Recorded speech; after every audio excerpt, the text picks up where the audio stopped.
So ever since I bought my Corvette, I've been really interested in having the heads-up display. Mine illuminates, but I'm pretty sure that the mirror inside there is broken and the light isn't reflecting correctly on the windshield.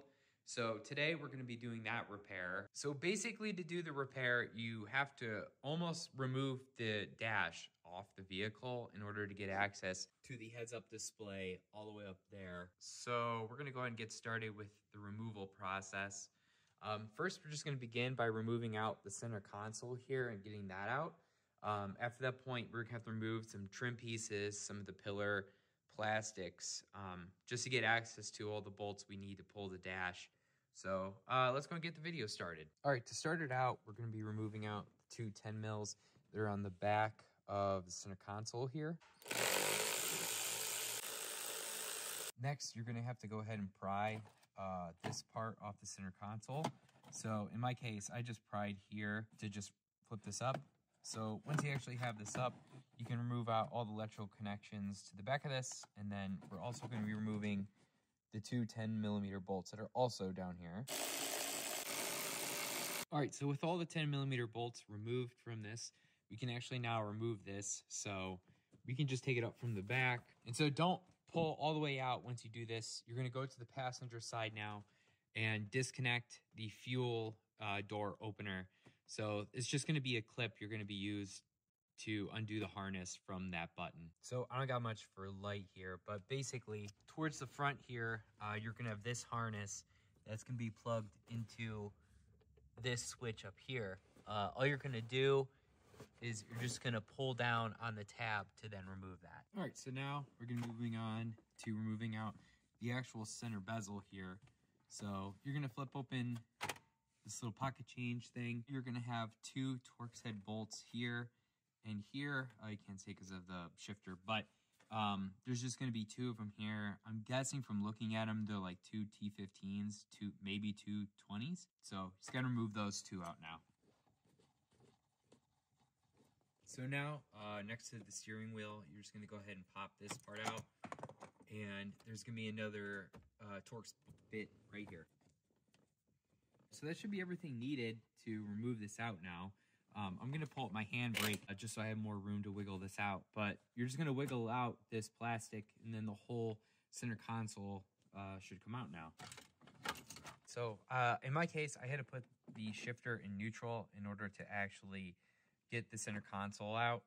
If you have a manual, you're gonna have to take the shift knob off to then pull the whole piece out. So at least, I don't know, on the automatics, you gotta put it in neutral as well. You're also gonna have this for your cigarette lighter. You're just gonna have to unplug. You could either unplug the harness or you can just directly like remove these tabs off of the cigarette lighter. Either one's fine. So now we're going to be moving on to removing out these door pillar plastic pieces here on the passenger and driver side.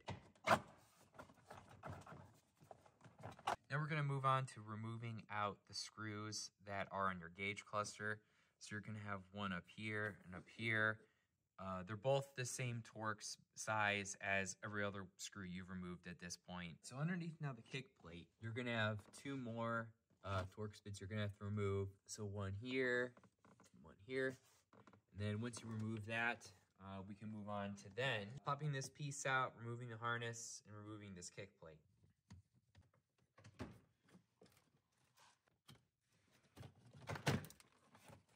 Now we're onto the gauntlet of removing a lot of different screws out of your dash in order to pull this. So at least driver's side, the ones that come to mind already to me are this one here, and then there's going to be one right here next to the pillar.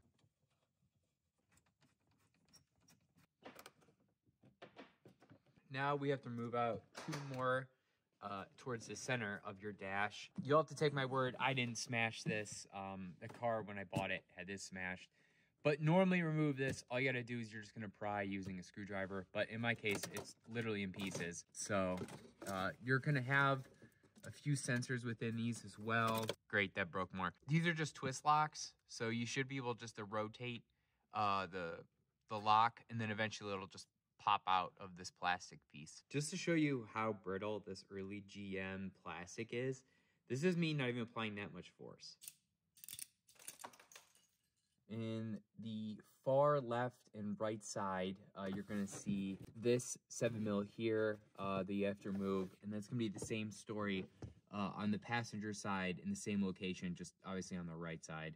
On the passenger side, and so it's pretty much a mirror image of this, where the location of the bolts are you're gonna remove on driver's side. The only difference is that the tab to remove, the screw to remove is here on this side by the radial bezel. It's gonna be the same location in the pillar here. There's gonna be an additional one that's out here towards the door itself. And then we're gonna be removing a few within the glove box here. Just kidding, there's actually more you have to remove. So within your glove box, you're gonna have plugs that look similar to this. You're gonna have to remove them and then remove out this bolt that's back there. I believe it's a 10mm. The time has come.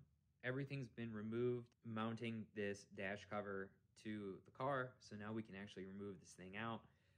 You'll probably see me fiddling around trying to get this thing to come out, but eventually we should get this thing out. Now we can just focus our efforts on actually removing out the heads-up display. So that's just gonna be done by a couple 10mm, so one here, and then one all the way up there. And then also, if you're looking on the driver's side of this HUD display, on the very bottom, near where this tube is, you'll find a 7mm. You don't have to fully take it out. You can just loosen it, and then you can actually pull the unit out.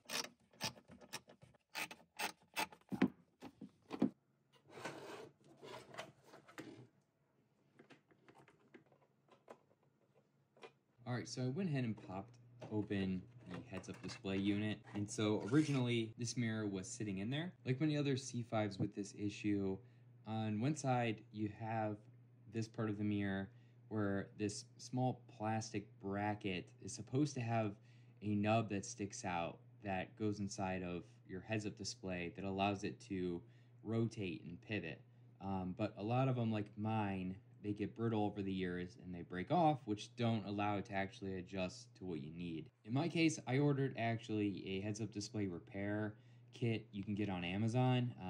Basically, it's just the exact same plastic piece that you just unscrew the two screws off the original mirror and just replace it with. However, I have seen people do this repair just by drilling this out and then putting like welding wire through it, or like paper clips, or I mean, it's anything that you can really use to just allow this to go inside the hole and then allow it to pivot.